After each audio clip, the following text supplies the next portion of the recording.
Hello, everyone, and welcome to the Lizard Brains podcast. I'm your host, DJ Alessandrini. I'm joined by my co-host, Tom McGorman. Tom, how are we doing? I'm good. We have another guest. More guests, John Hunter. Guys, how's it going? What's up? John Hunter is here. Welcome, John. Ooh, Thank you guys. Awesome. all right, I ruined it this time around, but I'm thinking maybe we should be a little bit more mysterious. I mean, literally, the episode's going to be called, like, John Hunter or something. But be a little bit more mysterious in our, like, intros. We, like learn a little bit about him, and then we, like, say this person, this and that. We messed it up this time around, John, so I'm sorry. We'll get you next time. But you know what I'm No talking about? worries. Where they're like, and their favorite condiment is sour cream. Welcome to the podcast, DJ Alessandrini. Like, you know, something like that. Yeah. Wait, we could just make up facts about him. Yeah, we could do that too, and then don't What even give facts him would we have make up? Oh, he once thought Tom O'Gorman was an asshole. Yeah. No, that's not a myth, though. Have you We said got to that? tell that story, but I would Oh, say more like that he's actually an happened. ostrich racing champion in 2003 from South Africa, John Hunter. Wait, you knew about that? Yeah. Congratulations. How's it feel? Me, Still wonderful. Tom, have you ever been black flagged by John Hunter? I don't think so. I have. Have I? I have. What did Like you me do? specifically? I did too many laps. I was supposed to only do like 2 laps, and I like made a mistake on Yeah. my second lap that was going to be data, and I was like, the car's driving a little weirder than I thought it was. I'm just going to do another lap to get a data, and then John saw through my shit and like black flagged me. Yep. Damn, I you remember just that like now. straight up got Uh-oh, we lost Tom. black. I'm here. Okay, you're back. You like straight up just broke rules and got in trouble. Usually we don't actually break rules, we just get in trouble. You fully broke the rules. I broke the rules. Well, the He thing broke is, the allowance. the thing is I wasn't Dick. really signed up for the event. I was taking somebody else's like session. So that's You only get like 1 or 2 of those yeah. ever. You already burned one. Yep, I ruined it. It was a good run, guys.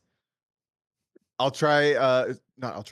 For those of you who don't know, John Hunter. John's a super long time friend of mine. I don't know if I'm assuming you guys met around the time you started DJ as well. John is a national championship winning autocrosser. Am I still here? Yeah, you're still here. You guys were both sitting so still. I thought I was frozen. And John is also the current time trials director for the SCCA. Is that the right title? Manager. Program manager. Damn, that's more Very syllables, different so it's more than important. program director, Tom. Come on. Yeah. There are some. So our guest here has a lot of driving experience and event hosting experience and organization experience and all that stuff. John, you live full time on the West Coast now, right? Yes. Yeah, I moved out to Seattle a couple of years back. Do not regret. Hashtag love it. Wait, I think I'm saying that wrong. For everybody, Seattle rains all the time. Don't come here.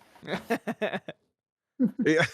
I didn't even make this connection till right now, but I'm driving to where you live tomorrow because I'm helping No Robert kidding. Thorne I'm helping him trailer his stuff out for the Formula Drift event this weekend. Didn't even Rad. click. So we'll be up there on Thursday. But what did you do this past weekend? Were you out somewhere? Were you out driving? Were you out working? Yes, actually, we're at Packwood at an Oregon Region event, getting some seat time in Taylor Wargo's SSC car, who we're co-driving with him at Nationals this year. And we did not get as much seat time at the beginning of this year as we wanted because of several things going on around the house with pets and stuff like that.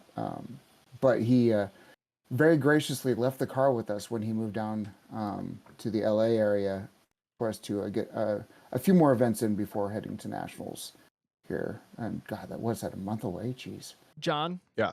I'm sorry if I Yeah. derail the discussion, but there's like a fuzz in the background of the. Oh, it's of my when you talk. computer fan. You guys have made it too hot. Yeah. There's Chris. So Discord has a filter that will cut that out. It should be on the bottom left. It's next to like the hang up button. You'll see like all these like vertical lines. Nope. You know what I'm talking about? I deafened you. I'm looking for vertical. Oh, the noise suppression. Yep. And just make sure that's on. Okay. Nope, you're hitting wrong buttons.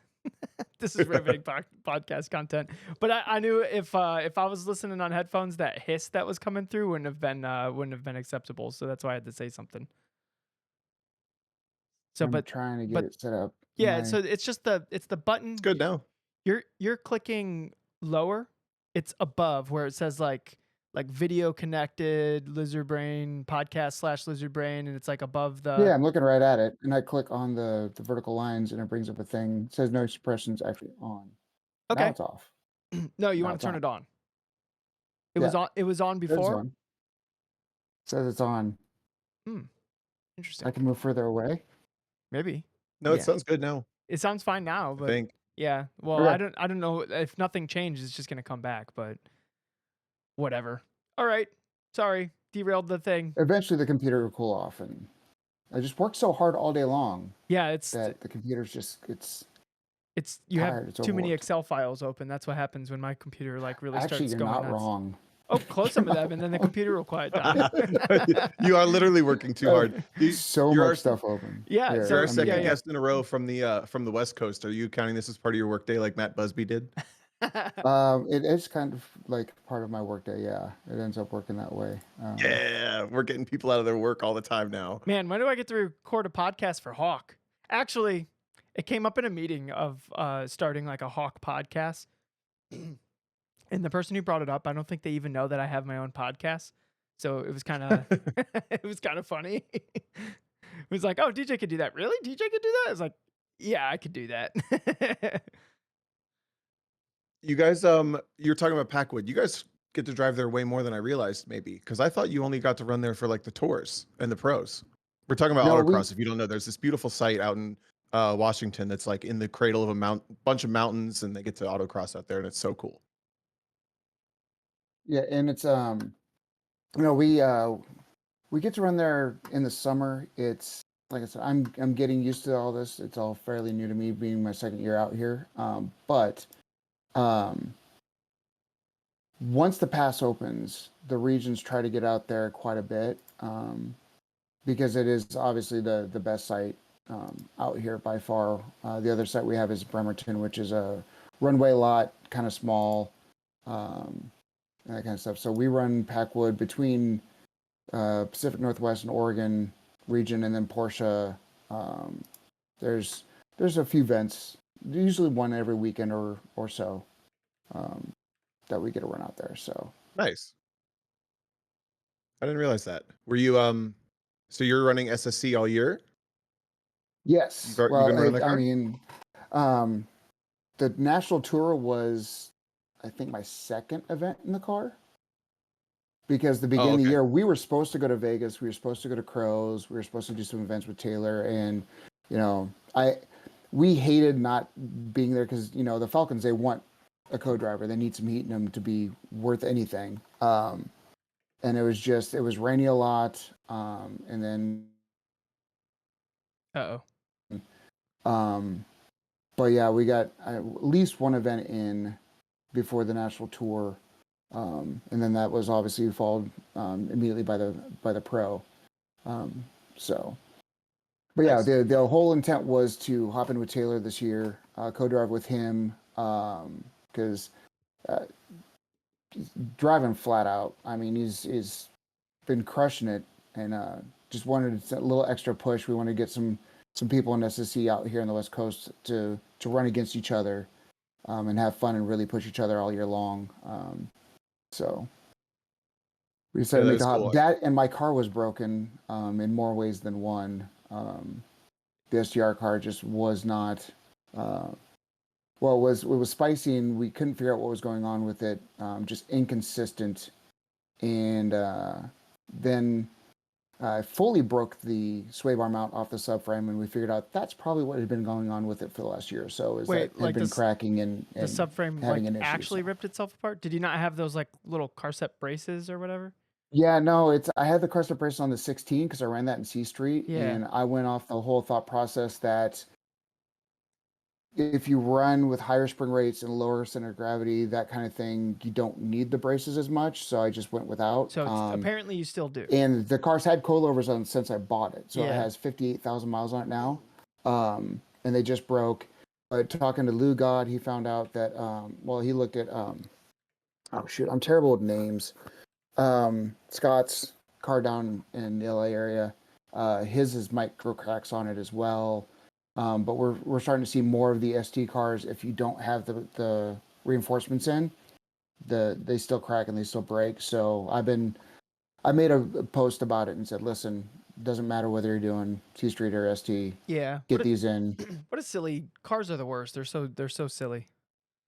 Every car has its work. I mean, and these is transmission and stuff, sway bar mounts, right? I've been lucky though. I've had the 2016 and the 2019, both were just touching 60,000 miles, and I've been on the original transmission in both cars. Yeah, I don't know. That's Never pretty had a lucky. transmission issue. Mine blew up in 5,000 miles, so. Oh no. I've tried to figure out why and how. I Well, think it's just Well, metal makeup. what actually sucks is, so I knew the 2016s were blowing up, and it was 2017, and I'm like, I knew that they had like the V3 or whatever transmission. And I was like, well, man, wouldn't it really suck if I was at nationals and my transmission blew up? So that's how I did like the mental gymnastics to like, I'm gonna buy a new car instead of one that's like $4,000 cheaper and it's used. And so I bought a new car, and then yeah, like 3 months later it blew up. So I was like, oh, cool. And it was a week and a half right before nationals. So sick. Oh, perfect timing. Mazda came through and they got it together, but still I was like, ah, dang it, I was trying to avoid this, and it like, but when it blew up I got like a V5 transmission or something. Mwah. V5 was best V. That was the best version. I think they're on like V8 now. Psh, those aren't as good. I hear you lose synchros or something. V5 best version. Yeah, I've heard Y'all that heard- the brand new ones are having synchro issues. Yeah, but at least they're not catastrophically exploding. Right. Yeah, you can Yeah. you can double clutch like you're supposed to, not granny shift or whatever. It's a Fast And I and Furious apologize for the quote, fan Tom. noise. I'm trying to turn it off. I can't get it to come off. So That's fine. Maybe just shove a screwdriver in it. Uh, That will get it to stop. It might blue screen eventually, but actually it's an Apple. It won't blue screen. It will just turn off and not let you know why. right. Yeah. Tom, you did great this weekend. I had a good weekend. I had a good second day. I got to be honest. I was so we were at the Finger Lakes tour this past weekend. I'm sure you saw, John, but Yes. Oh, we lost Tom again. yeah, I was co-driving with. Am I not here? You're back now. I don't know what's going on with the internet today. It might just be on my end. No, it says I'm good. I don't know. I don't know. Continue. Don't worry about it. So yeah, I was co-driving with Sam Strano in a Mustang Mach 1, and I haven't driven I drove his car once. I drove it at Pittsburgh on the racetrack, which is, you're on the racetrack and it's got the S's and stuff, but you don't necessarily like work the weight transfer nearly as hard on a road course. So it took me a couple runs to get used to like just how floppy the Mustangs are. And I've driven the Camaros way more recently. They're in the same class together. So I kind of like started driving like a Camaro and then learned the Mustang over the first day. And I ended up coning my fastest run that was over a second faster, and it wasn't like a hero run. So I was actually pretty disappointed with the like, I just hit a cone and I left like that much out there. But then the second day I had kind of already dialed into what the car was going to need and do. And yeah, day 2 was awesome. So I won. Sam was second. Shelly was our third co-driver. She won. And I somehow got top packs after being like 12th day 1. So it was super good. How was yours? We didn't get to catch up because you had to head out from Yeah. Sunday. So yeah, I had to leave super early on Sunday to get to go to a concert with Christine. That I promised that I would go to like a year ago. I just lost track of the date when I told Peter, yeah, I can go to the Finger Lakes Champ Tour, and then found out that I had a conflict. And then thank goodness to the Finger Lakes region and SCCA for just kind of making that work. I don't know how much of a thumb I put on the scale for D Street to run first, but thank you guys.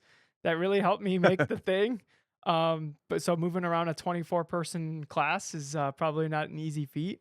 But yeah, and then I got to work like the region tax. So it cost me a vacation day, but I was able to keep both Peter happy and Christine. So like everything worked out, and really that's because the Finger Lakes and SCCA really helped me out. So thank you. I appreciate that. The car we just got our MCS remotes on it, Peter's car.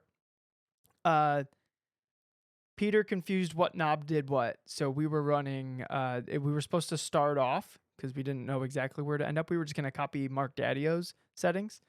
So we were going to start off like around there. And so we were supposed to start off, we were going to start a little lower on the compression. We were supposed to start off on 2 compression and 14 rebound. But Peter confused what knob does what. So we were on 14 compression and 2 rebound. And I'm kind of kicking myself a little bit because after my first run, I went, woo, she loose. Like, I don't know, something's up. And I was thinking like maybe I had toe out or whatever, but like I just couldn't put power down. I couldn't load that tire or whatever. And then I like asked Peter again what were like the settings we're on, and I'm just like, yeah, if we're on 2 for the compression, then like going lower doesn't make any sense. And then so I'm like, you know what, whatever, I'm just gonna drive the car. Right. I drove the car again, it's loose, hit cones again. I'm like, holy crap. So like my third run, I'm just like, all right, maybe I'm just like trying too hard, and I'm just gonna drive the car. It felt great on entries, but like the moment you like touched the throttle, you were just like drifting. So I did the run where I drove the rear tires. Honestly, I think it was one of my better runs of the year. I drove the rear tires to like exactly what they would give me for most of the run. I made like one major mistake because the car wanted to spin for a moment. But the rest of the run was like pretty money with like a car that was obviously not doing what it should. And I get back and I'm like, you know what? We're just gonna copy Daddio's settings. And so Peter's in the car, he's ready to run. I go over to Daddio. I'm like, all right, dude, brain dump. Just tell me what you're doing. And Daddio, like, he's such a hero. He's like, yep, this is what I'm running. This is what these are the things I do or look for when I change it from this range to this range. He just gave me like the full brain dump. So I went back. I'm like, all right, Peter, we're just gonna copy Daddio's, which like it's higher on the compression than we're currently at, and it already feels like it's too much compression. So like, hopefully we're not having a problem with the shocks or something like that. But maybe I've had instances in the past where like too little compression sometimes feels like not enough because it's not like following the front of the car, like it doesn't load in time, so it like feels loose just because the rear never has a chance to load and the front has already picked a direction. Does that make sense? Kind of. Does that make sense to you, John? You're muted, by the way, John. Yeah, I was trying to keep the fan noise thank away. you, thank you. No, it makes a little bit of sense. Like Lucas says, it's all timing device, right, with the shock settings. Yeah. So. Okay. So I was like, all right, yeah, that doesn't make any sense. So I started to change the Paul from Boosted Film said that was a Carlton moment. That was not a Carlton moment because he would have known some obscure fact about shocks, and they were first put on like a Mercedes like back in like 1930 or something like that. Knowing car tuning is a race car driver thing, Paul. Come on. So I went to go change the compression up, and Peter's like, "Oh, it's under the carpet," and he has remote canisters, and I was like, "Oh no, I understand exactly what happened and why the car feels like the way it does, and I wish I would have realized it sooner." So the knobs were confused. So then we put it into the range that it should have been. Peter went and took it for a run. He said the car felt like it was easier to drive, but like that was all the feedback. It wasn't like, okay, did we need to go up on the compression or down or rebound or whatever? That's mostly my job. And so then when we went into day 2, then it was time to like fine tune it. And I wasn't happy with my first 2 runs. And my third run, I felt like I was finally like floating the car around like I did. And I got a little greedy and then took down a wall of cones. So like my event was like trashed. My event didn't matter. But at this point, the car is driving the way it should, and it feels great. Like I'm really excited to drive it next weekend at Grissom, because the car feels great. And if I could just drive like I did day 1 with a functioning car, I think I might have something for Daddio and Peel, because Daddio's on another level, guys. He's so freaking awesome. He's so good at this. He's just yeah. He's like And amazing. Peel was pretty close. Yeah, but Daddio was like, yeah, I was just putting in safety runs to make sure that like Peel wouldn't get me. We didn't see full power Daddio. Let me tell you, full power Daddio was day 1 Daddio. Full power daddy-o. Yeah, it's Oh, that guy's a beast, dude. I like all I'm right, so I was telling Peter I'm glad that we moved from SSC to D Street because like it's been over 20 cars for like most of the national events we've went to for D Street, and also getting like absolutely destroyed by Daddio is awesome for the lizard brain. So yeah, I'm glad we moved. I hope you can just show up to Grissom and it's, like, fine then because, And then we just drive. John, I'm yeah, because 'cause I'm developing this theory that I Hunter, have you driven the 2nd gen twin much yet? Yeah, Annie had one that was set up for STR. Okay, that's what I thought. So you've driven this car a lot. I've driven the STR ones in my own that I own and stuff. I've never driven a D Street one. And these clowns in D Street are going on and on about setup and stuff Bump in ways stops. that I've literally never heard anything in my entire racing career beyond, like, I guess maybe you guys know about it from C Street with tuning your bump stops on those cars too. Yep. But like hand shaved bump stops and like getting your shock settings wrong on a street car that's supposed to be driven there. Like, I don't understand this. I can't make all these problems make sense. I believe everybody, but they all are talking about their setups and their bump stops and all this. I'm like, are y'all doing prototype racing? What are we talking about? So I want to drive one of these cars so I can understand it. I was talking to Peel about that. I was like, I got to drive one of these because I need to understand what y'all are going on about because When I I believe everyone, but I can't make it make sense. when I hopped from Peter's car over to Peel's car, and they're exactly the same. They're on the same bump stops. The only difference was that Peel had MCSs and Peter was still on the Conies. I could not believe how much easier Alex's car was to drive and place and like pivot around cones on entry and exit and all these different things. It was so night and day that I was like, "Yep, Peter, you're not wasting your money." And then the remotes, they're just like a tad better than just the single because he has non-remote uh two-way adjustables. Alex Peel does, and Peter has the remotes, and like it's just a tad better for like I think it's like an extra like 300 or 400 bucks or 500 or whatever. I think like it's probably worth it, even though you're already spending like freaking $3,000 on just the rear shocks, which is like freaking crazy. But I think if you're competing in D Street, unfortunately, and I'm mad that this is the way it is, I think you need the MCSs on at least on the rear of the car. Yeah, it's and that's the thing about pimp shocks in street or stock, as it used to be called. The conversation there. I remember when I was running in C Street, I drove. I was working for Starting Line at that time, actually running the program, and I was doing a ton of schools, and I drove. I want to say 6 or 7 different C Street cars that year, and pretty much all of them were on Conies. Like mine was, I had revalved Conies from Pro Parts. Um, and then I drove McKelvey's car, which had MCSs on it that he had worked with them on valving and stuff. And I'm like, I drove it for one run. I came back. I'm like, well, it's over. I'm like, my car I was fighting understeer all the time, just trying to get it dialed in. And I drove McKelvey's ND and it drove like an STS CRX. That sounds It fun. would literally, you lifted, it rotated, you got back on gas, went in a slight push. It was perfect. It was just like, this is exactly how it should be. It was so good.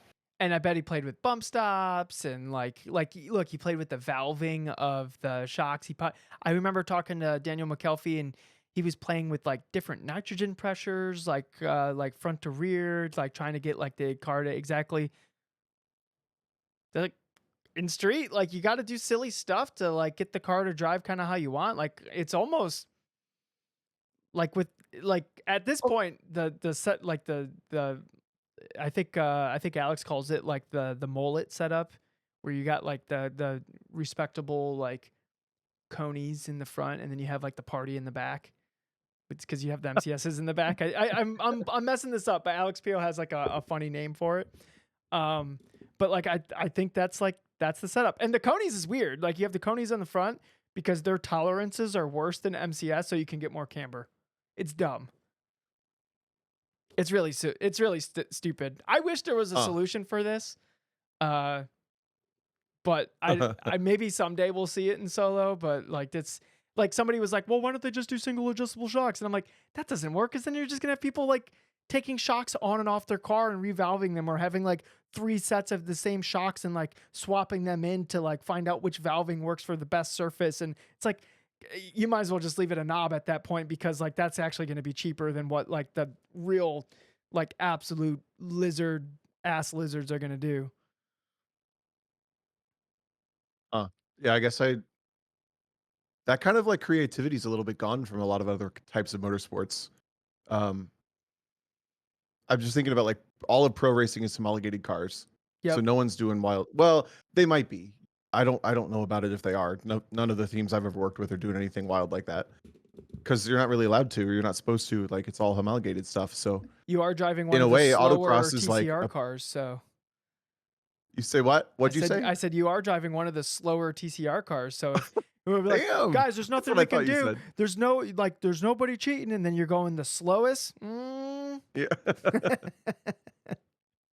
I'm just trying to get that BOP back in my favor. Oh yeah, that old Audi BOP coming back. Yeah. Everyone's gonna be sourcing old. They're gonna be going to WRL races and trying to write checks. Right. Yeah.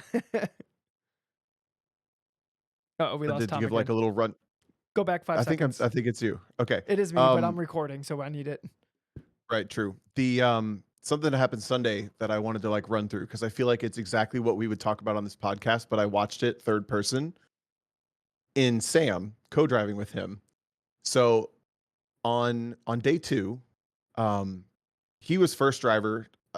I registered late and he just left me as second driver, I guess. So he was first driver, goes out, and he comes back with a run, and a couple minutes later it's like there's 2 cones on that run. And he's like, "What?" It was one of those like, I don't think so. So he looks into it a little bit, and it ends up being like corner 4, call a cone from corner 2, and labeled it on their sheet as a cone from corner 1. It was like a mess. So that's going on in Sam's brain while I go do my first run, in which I get a red flag. So then I get a rerun. I stay in the car, 5 minutes go by, I go back out. So he's off rhythm from both running on time and thinks he's dirty. No, not dirty on a run that they're showing cones on, right? Run 2, it's not resolved yet. He goes out for his second run anyway, just off the 5-minute timer from me getting out of the car, and actually hits a cone. Ironically, the same cone that was mistakenly called on him from a completely random corner. Nice. That aside, so now this all going on in day 2. I do my second run and I pick up some time, and now he's sitting on 2 dirty runs with a third run to like he has to go 2/10 faster than me to win. You know, it's a high pressure national event thing. So all of these things have come together. He goes out and he makes like one big mistake on the run, and then the rest of the run was what it was. He comes back in. The time was a little bit faster, so he stood on that run, and it was finally clean. Okay, so that's the scenario. He comes in, and we've all co-driven with people where you kind of like watch the opportunity go away, like that's their last run, and whether I have one more run or not, like no longer this person can win, right? And it's a little bit of a touchy, like I don't know if they're going to be upset, especially when I've never co-driven with Sam before. I co-drive with people for the first time all the time, and you never quite know what they're going to be like, so I don't know if to engage or leave them alone, whatever. And I watch Sam go, basically get out of the car. We start prepping it for me. He pulls data, looks at data. He asks me about some things. He describes what that dialogue between your co-driver, and then we look at data again. We kind of go through like, okay, there's a significant amount of the time was in this mistake. There's a little mistake there, or a little time there, a little time there. He beat me there. We kind of go through the whole thing, and he goes, okay, so without that mistake, I'm within the noise. Maybe I can work on these 2 things, for the next time I see something similar. And he moved on. And I was like, that's what I would want for myself. I would want myself to respond in that methodical of a way. And I think that was probably like the highest caliber driver moment that I watched him have all weekend. And it wasn't even like a driving moment, right? Like he was able to look at the data, find the facts to say that I know that it's not like I just sucked. This is why I struggled for this day. That's not going to get to me because Nationals is in a month and I have another event next week. So I wanted to like run through that scenario because I watched a person who is a 10-time national champion and like one of the greats of our sport, like execute that mental game. I hope it's not like a turmoil in his brain, but like cool on the outside, because I feel like I watched him handle it perfectly. But I feel like being able to respond that strong is like a key to this sport, right? Yeah, I mean, I think what you saw is a window into part of his process that is the reason why Sam is won as many events and as many national championships as he has. Because you don't get to the top, and you definitely don't stay at the top if you're not learning like constantly, right? So like he goes, like part of the reason why Sam was probably even like, oh hell yeah, Tom, get in my car, is he's like, there's no way I don't learn anything in this instance, right? So like Yep. I think we see a window into and we talk about it all the time on the podcast, but that's just a good reminder of like you constantly have to be digging and learning and putting yourself in positions where you might lose, but like that's going to make you win something that you otherwise wouldn't have in the future. Yeah. And I think part of it might also be like Sam knows who he is, right? I think a lot of time where you see, emotion come into it and frustration and stuff like that is you're still, you know, trying to nail down either who am I as a driver, or where am I ranked, where should I be? Um, where I think Sam is, he knows who he is. He knows this is one event. He knows this is one day. And like DJ says, he sees the learning opportunity. He sees, okay, what am I taking from this to be better next time? And that is a massive, healthy approach. That is awesome. And I can't say that I'm perfect like that. I definitely get emotional at times and get all frustrated. Taylor's seen it. And so, that kudos to him. But like DJ said, that's part of what made Sam as successful as he is he's able to just take a step back and dissect it and go, okay, what do I need to learn from this to go forward? So that's awesome. Yeah, kind of the longer I do this with the like experience of coaching, that that mindset of being their companion, being somebody's, it's like being a co-driver, but even more so, almost is like being someone's coach. The solutions are somewhat simple relative to what you think the problem is. Like the solution to that day was I made that big mistake, and then like kind of move on, right? Like if you make it more complex than it actually is, then you spiral. So I just wanted to shout that out because I thought that was really cool, and I hope to respond that way when I have struggles, bad rough days, 2-cone days, whatever. When DJ John, do you want to finally run through when DJ what? finally takes Tom down, I'm gonna say I'm gonna when I get out of the car and like look at Tom, I'm gonna be like Sam as he's having a meltdown. Yeah. I was going to say your comment about co-driving thing is really interesting though, and it's a thing I've had a few different co-drivers over the years, and it's working with Taylor right now. It's our first time co-driving with each other. We've known each other for a while, but it's like learning to how to be that supportive co-driver, like when they're having a bad day, like when they're struggle busing, how do you present to them? Like some people want to be like, make them laugh, or some people need the space, or some people like they want just facts brought into the situation. So you got to kind of learn how your co-driver needs you to support them. And then there's certain people that just that works. Like everybody has a coach that speaks to them the best, that uses the language that they understand inherently and get and stuff like that. So I think co-drivers are kind of the same. When you find a co-driver that you can really like gel with, and you can hop back and forth and you're on the same wavelength, that's awesome. That's a huge thing. Totally. Do you want to give us a quick run through for anybody who may not know much of you, where you found your way into motorsport stuff? Because you went from enthusiast to championship winner to now like full-time employee in motorsports. But what did that actually look like getting into your own competitive driving? Yeah, what's the John Hunter story? The story. If you had a Wikipedia, what would the first paragraph look like? The first paragraph would basically just say, I've loved cars since I've seen them. Like as a kid, I could show you, I could take the camera and show you in my room. There's Hot Wheels all over diecast cars. I mean, I just love cars. Cars are awesome. And that's my true heart. Like I'm a competitive person and I love driving, but cars are the first stop. Like I won't own a car that my rule is you never own a car that when you walk away, you don't look back at. So like life's too short to own a boring car. So not a 2012 Corolla that you steal from your fiance? I mean, you got to go through moments of trial to get to the triumph. Yeah. Okay. Yeah. All right. I agree with this. Yep. Christine's 2012 Corolla is my trial. And the fit is your tribulation. Oh, this is trial and tribulation. Sorry, go ahead, John. Bad joke. So no, I've always loved cars. I didn't come from a family that did any competitive racing. Well, I'll come back to that in a second. But I found cars, loved cars, knew racing, but I didn't even really follow racing growing up. Um, but my mother's side of the farm, my mother's side of the family came from a farm, and the whole thing there is basically you start learning to drive as soon as your feet can hit the pedals and you can see over a steering wheel, and you start steering a car before then. You're sitting in grandma's lap just steering the car going down a gravel road. Yep. So I always loved the concept of driving. Always loved the thought of driving. Wanted to drive. Loved cars. And so I learned to drive.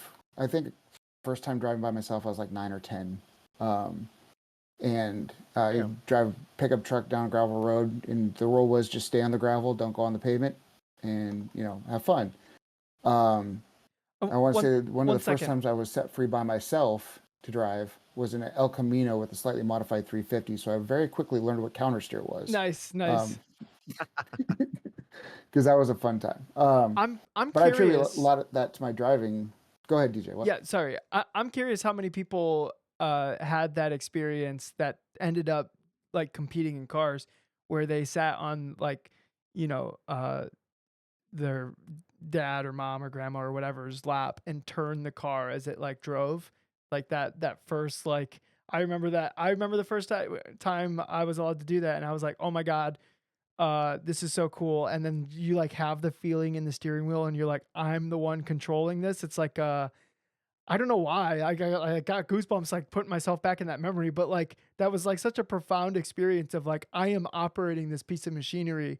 And I wonder if that experience is what kind of makes us want to be drivers in the first place. Is just that like you want to experience that again, because then you go back to the passenger seat or car seat or whatever, you put your seatbelt on, and then you're just sitting there watching your parents or grandparents drive the car, and you're like, oh, someday I'll get to do that, right? Like I wonder if there's like some that like affinity. Tom, did you ever steer a car from a lap? Oh, for sure. And then I didn't understand why I wasn't allowed to do that all the time from then Same. on. Same. But I was, Yeah, I wonder. Exactly. I And it's I think I'm gonna make a straw poll and put it up for the audience because I want to see. So sorry, you said that and I was like, you know what? I bet every single one of us have had that experience. yeah. well, I'm picturing yeah, you like Lightning McQueen counter steering in an El Camino, turning right to go left or whatever, as a child, like 9 years old. playing Whitesnake, of course, on a tape. Of course. Because I'm old. But no. So yeah, and DJ, to go kind of double down on what you were just talking about with like sets us off, and we love the feeling of driving, stuff like that. One of my taglines I've had on Instagram is I simply want to drive all the things. Like literally, if it has wheels and you can see it drive down the road, I've wanted to drive it. Like, what does a 8-wheel crane thing drive like? I want to feel, how its inertia moves and how it responds to inputs and stuff like that. Because I just find it fascinating. But anyways, so I always loved cars. And obviously, I fell in love with the idea of driving and driving itself, and I always wanted to go fast. I had BMX bikes that I raced, and got on motorcycles when I was a kid, and didn't race any of those, but just loved the idea of going fast and driving and cars in general. And second car I ever owned was a '87 CRX SI with a cam and header, suspension, exhaust, all that kind of stuff done to it, and ran to another kid that had a modified CRX when we were just out cruising around, and he mentioned this thing called autocross that was going to go on that weekend or the next weekend. I was like, what's this? I was like, come with me and we'll check it out. So that was my first time getting to see autocross. I didn't compete. I was one of those guys who showed up and didn't actually compete or drive. I got there late. But I went for a ride with someone in Jan Gerber is actually, I think, the person who took me for a ride, in a neon ACR in stock class, and had R comps, and I thought my car handled really well. I thought it was really fast around the corners. I didn't know he was on race tires. I just thought it was stock. Yeah. And he started throwing this car through the course, and I was just like, what is even going on? Like, Yeah. I was like, this is stock? He's like, yeah. And I'm like, what class would I be? And he's like, what's done to the car? And I started describing, he's like, you'd be in mod class. I'm like, No, Yeah. no, I don't want to be there. Um, so I didn't end up autocrossing right out the bat because I was kind of turned away, kind of scared away a little bit because I was like, you know, I didn't fully understand the sport or what the mods were allowed and that kind of thing. But then I ended up, um, when I got to college, I had a job that I was working. I made enough money that I was like, you know what, I'm going to get a kind of a decent car, a fun car. I want something fun. And that was my rules. Like I grew up loving fast cars. I'm like, but I want it to be fun. And ironically enough, I didn't like Miatas when they came out at all. I thought they were dumb. They didn't make sense to me. They weren't fast. They Yeah. a little convertible and um, but I started doing research. I was like, what should I get for a car? And I knew I wanted something I could modify and add suspension to and make it handle really well. And it had to be cool. I had to like the looks of it, and I wanted to be fun. And everything I read kept saying Miata, Miata, Miata. And I'm like, so finally I was like, fine, I'm gonna go test drive one. And I was actually on a lunch break and I drove by a dealership and they had a red one sitting there. And I took it for a quick test drive and ended up not leaving the dealership without the car. I was like, okay, this is stupid fun. And What then once I owned that, what year was this? I Sorry, I found missed that autocross part. to get. Yeah, what year was this where you like went to a dealership and looked at a Miata? Just so I can think of the Miata that you're getting. Yeah, so the Miata I bought was a 95, and I think this was 98, Gotcha. Okay. roughly. Okay. Um, and it was shortly thereafter I found in a different Miata because that Miata got destroyed by a drunk driver. Not me, by the way, different driver that was I'm driving glad you drunk. clarified. Good Wanted to clarifying, clarify yeah. that. But I got another Miata and ended up going to my first autocross, and from that point on, I was like, all right, this is where I'm at because track driving didn't exist. We didn't have tracks near me to get onto. But this gave me an outlet to like push the car and drive the car fast. And once I did it, I was like, yeah, I'm in this. This is where we're gonna go. And so started driving that and modifying that, and of course put a turbo on it because I wanted it to be fast. And so I ended up in SM2. Back in the day, that's what that was called. And got just had a like I said had a blast.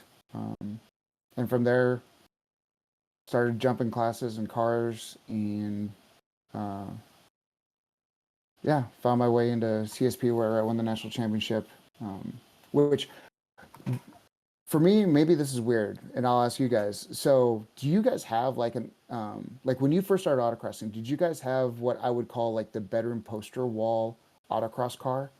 So, like when you're a kid, you have like a Lamborghini Countach or whatever like exotic car was your poster car of like cars. Well, do you have a poster car Oh, of like autocross cars? So like, because for me in the region I was in, the CSP car was my poster car. Like I watched that thing; it always had FTD. It looked like it was amazing fun, and I was like, that would be like the ultimate, right? That's the car. So it became my poster car. Did either one of you like have like a poster car for autocross?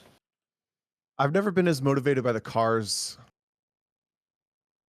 There's a ton of them when I found autocross and I started to see what real autocross cars looked like. Like to me, a street prepared autocross car, which if you haven't seen this, listeners, it's basically pit the widest wheels and tires and as much flair as you want onto like a stock body car, and then you that's kind of all that you do. Oh, you can run a little spoiler on the back. Okay, so you have like an air dam on the front, a little spoiler on the back, giant wheels, tires, and flares. Like I think those cars look so cool. So like blanket across the board.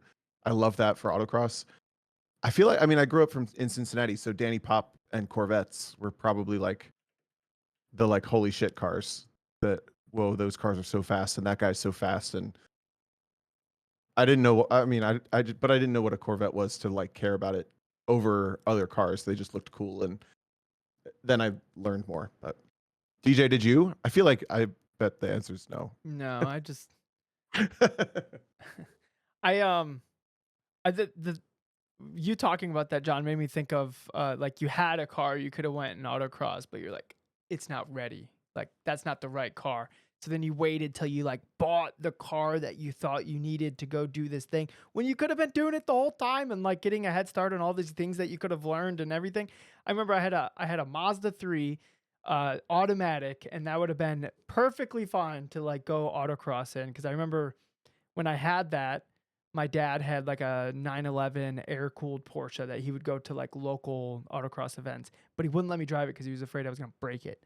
So I would go. I went like once or twice and went like, "Oh, cool, Dad. I'm riding in the passenger seat, and you hit a cone every once in a while, and then stress out about the cone mark on the car, and then we go home." Like that would be cool if I drove, I think, right? So I always like I knew that autocross was a thing since like 2006, but it wasn't until I've like bought like a new car until I went to an autocross event because I'm like, no, I'm ready. And it was a Honda Civic on lowering springs. Everything before that was not ready to autocross. Honda Civic on lowering springs, now I'm ready. And I get there and I'm like, I'm not ready. But I went and did it, and then I was like, oh man, I should have been doing this like back in 2006, 2007. So Well, what it's about though, like the car when you started to go to local events and you were aware of the other people around you, the car across the parking lot that was like, that's the one I want to drive. That's what he means. Ooh, Can you remember a car that was like yeah, that guy's car? That car is like my hero car. I want to do that one. yeah. Drive that one. Back in my early 20s, I thought modified STIs were the coolest thing ever. And they looked so fast, and they made the whoop, whoop, whoop, whoop, whoop noises and stuff. And I was like, oh man. And I remember asking a guy, oh my God. I remember asking him oh, so how much would it cost to like have something like this? And he was like, and it was really modified. I wish I knew who it was, because like you guys probably like knew who it was. It was at like a Toledo area event. And he's like, probably like 40 to 50 grand. And I went, oh my God, what the heck? Like, why would, and now, like now people like, I'm like, yeah, that person, like that car was $80,000 off the factory floor, and then it has $30,000 worth of modifications on it or whatever. It's like the money is like Yeah, yeah, yeah. irrelevant to the people who are competing, because they literally don't care about the money. They just want to compete. And like, I think once you're in it, you're like, yeah, the money doesn't matter. Like, if anything, you're like, wow, $40,000 for a street mod car, like that's actually pretty legit, right? Like, Yeah. yeah, it's like it's good. The view completely changes, and I think like once you're in it, you kind of lose track of like just how crazy all of us are. But from the outside, like we just look like a bunch of maniacs. Like we're a bunch of crazy people. Yeah, the money that we spend on certain mods to do this thing, drive around a parking lot very fast, it's kind of interesting because like a CSP car that see street prepared. There's nothing street prepared about a CSP car. You don't drive it on the street anymore. It's past that. Yeah. But Can you imagine yeah, trying to explain to the lady checking you out at the grocery store that you just bought $3,000 shocks for the rear of your car so it turns a little bit better? right. Yeah. You would look so insane. Like, you did what now? You did what? Yeah. So it turns better? You can buy shocks for like $90 at Yeah. Tires Plus. Yeah, So it would exactly. be like more like what are shocks? Yeah. Right. Yeah. So was But yeah, at that the same Miata? time, good. Go ahead. I was going to say at the same time, everybody has a hobby that they spend way too. I mean, you go to a golfer and they're going to spend how much on a driver? Yeah, And you look true. at it like, what? I think So anybody you can get an extra competing, 2 feet? money like becomes like, it's like money is just a limitation on how much you are able to compete. Like it's not like I don't think there's anybody who has like disposable income where they go like, that is I'm in a position where I could win this event. That is too much money. I can afford it. I just think it's too much money. That literally you'll never hear that. You will never hear that statement. I can afford it, but it's too much Yeah. money. No, that's not how that works. Because But we're why all idiots. that's why I love the folks who do show up on in street class and have just the conies, and it's like Kanak back in the day in STS who won in his Miata that was on revolved conies where everybody else was on coilover, a higher rated setup or more expensive setup. It's rad to see people who put it together and do the low buck build and still pull it off and have an amazing car, amazing setup. So yes. Yeah. That is the car. That's I do John? love That's flares. the car? Like flares are a thing. I love those. I Is love that- flares on cars. Is that so you helps in a the lot. car? Yes. That's a cool helmet. I still have it. Is that like a The old stick motocross helmet? No, that's the Simpson Oh, yeah, it is. You're Bandit. right. Yep. It's very sticky, as it was popular at the time. But at the Did same you time, it's the only thing that fits my massive head. Like I have a very oval, large head, so like I can't wear bells and I can't wear G-force. They give me headaches. So right now I have an awry, which fits really well. But the Simpson was the thing that always fit me the best. The only reason I didn't get another one is couldn't find them with removable pads so I can clean them. Yeah. But So when did you either find or start shifting towards track driving that ended up, and does that have anything to do with the fact that you run a track program now? um, Or were those completely separate? there's kind of a weird tie into everything. Um, what's it called now? RPM, it used to be called MAM. Got built Oh just yeah, the outside of track. Omaha. Yeah. And I remember when the news came out, I was like, oh wait, there's gonna be a track nearby. Hello, I'm in. Um, and did one of their, schools where they do the ride-alongs, and the instructor eventually signs you off, and you can go out and you can run on Fridays for a really cheap price. I was like, this is awesome. And then became an instructor out there because I'd been autocrossing for years and been instructing autocross and stuff like that. And then obviously I've loved the import scene. Had modified Hondas, modified Mazdas, and knew about time attack in Japan and that kind of stuff. So I already loved that concept because it felt, in a way, autocross. Like it's getting the lap. Like the idea of the perfect lap and nailing a time to me is just, that's awesome. Yep. And so I always had that love too. And then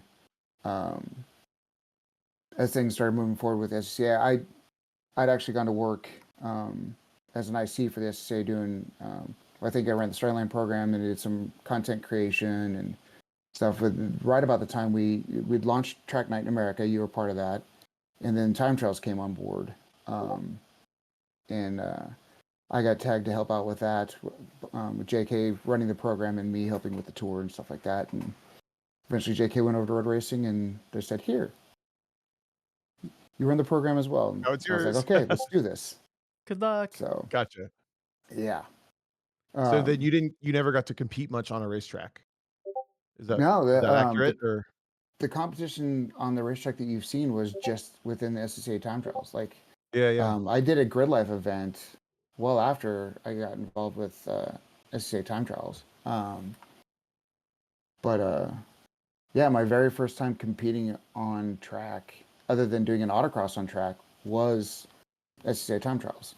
In the year I was doing coaching in any event I could drive to, I was like, don't pay me, just let me enter. I just want to drive and I'll coach. So yeah, that's actually. Yeah, I was gonna point out to Tom. Tom just posted a picture in the chat. I'm like, Tom, literally everyone is looking at that picture currently. You know what's funny about that picture though? So I was at 18, I think. I was walking. You were working the event with me. You were coaching as well, Tom. Yep. And I remember I was walking from like driver info towards grid, and you came up to me. He's like, "Have you seen the picture of you at Deception?" I was like, "No, I hadn't even gone in the Holly building. I didn't know they had the pictures up there." He's like, "You have to come see this." And in my head, the first thing that went to my head was, "Okay, Tom's either going to tell me what I'm doing massively wrong because it's a stupid line, or it's going to be something kind of cool." When he shows me the picture, I was like, "Oh, that's rad." What if it was both? Yeah, well, I mean, my line's still debatable, to be honest. But no, I give Zach, the track manager now. He was working ABI at that time. He took the picture. A ton of credit because I knew that curbing at Deception will put two wheels in the air, and I was purposely not hitting it with front sway bar, stock springs, not very wide tires, not much camber, and I'm like, I don't really want to go two wheels on this car. And I hit the curb twice the entire time I was there. And somehow one of those times he got that picture out of it, and I'm so glad he got that picture because I love that picture. That's a pro. That's a pro. Yeah. It doesn't take much though. We're talking about turn 12, and Deception is the corner name at NCM. If you hit the curb, honestly, even a little bit, you get like kind of a rad two-wheel shot. But if you commit to the curb, you look like you're doing some heroic things, and it's actually not that dramatic. But every Right. photo of it, which is on screen right now, is amazing. I'm trying to Yeah. find a picture of the Civic on two wheels, Oh, turn 4 mid Ohio that Ito took. And I remember when I hit the curb and the car, like, I had to like turn out of it a little bit. Like it like really started like rising up. And when it came down, it was fine. It wasn't like a big shock or anything. But as I was going like the turn after, like through turn 5, I remember thinking, I hope somebody got a picture of that. And then Ito came running to me in the paddock, like, "Oh my God, look what I got!" And I was like, "Yes!" Not only was somebody get the picture, it's like one of my best friends is the one that happened to get the picture. It was pretty cool. So when you were on two wheels through Deception, were you thinking, "Ooh, I hope somebody got a picture of that"? I didn't even know I was. Oh, Yeah. I literally I hit the curbing and the car. I mean, it went up and I knew I was on the curb and the car we kind of slid off and I just kept going and it was a very uneventful moment. I wasn't even. If you would ask me if I had the wheels that far off the ground through that corner, I'd be like, no. Yeah. Because So Miatas naturally roll that much, so you really couldn't tell. I found I it have other finally. It pictures is. from that event, and it's just so much body roll in the car. Yeah, I remember. So I was working a similar gig job thing that I told stories about last week, actually, and we got a contract for the Mazda MX-5 launch events that worked across the country in 2015 when the ND came out. And the first day we got them, and we just got to do a couple. They were mostly at autocross parking lots or like the shortest version of a road course possible. So we went to like AMP or Autobahn, but we always ran like the shortest thing, just keep speeds down and whatever. So we're test driving them and feeling them out for the very first time so we can describe them to other people. And they're flopping door handles down left and right. I'm like, this thing is wild. These cars drive crazy. I mean, they were like the base models, so they're open diff and they would just do all the worst tires ever. It was entertaining, but I was like, Jesus, what did they do this for? And then obviously when you drive one for real, then you're like, oh, this is why they did this, because this is actually amazing. Um, I had a question and I lost it. Oh, you didn't cross your fingers. No, it was something about. I know I didn't cross my fingers. It was that's something gone. about time trials, though. Wait, I remember. Is this the last year for time trials at NCM on that 10-year contract? When No, did that go there's in? more time on the 10-year contract. Gotcha. So, I'm but excited because I've missed TT Nats the last couple of years, but I'm hoping to come this year. I was going to say I was looking through because we put out a thing for member comment on some rules adjustment. So I've been doing a lot of studying of various tricks. Who is that? Oh, we got a comment. We got That's a awesome. kid Yeah. picture in the comments from our listeners. That's so cool. And so I was looking at lap records, classes, and where different classes land, and you need to bring the bitch and Camaro back out, sir. Like, Dude, I wish I still owned it. Yeah, I thought you did, because didn't you just do an event in it? No, I just did an event in a Mustang. Well, In Sam's but I Mustang. saw you in results in a bitch and Camaro or something like that just this last month or so. Or am I just completely misremembering Okay. something? Well, no. You're not misremembering, but this is a funny disconnect. I have an autocorrect feature on my phone that I researched how to do and installed that autocorrects every time I type the word Camaro to bitchin' Camaro. So anytime they're just all bitchin' Camaros now Right. because my Yeah. phone always puts that.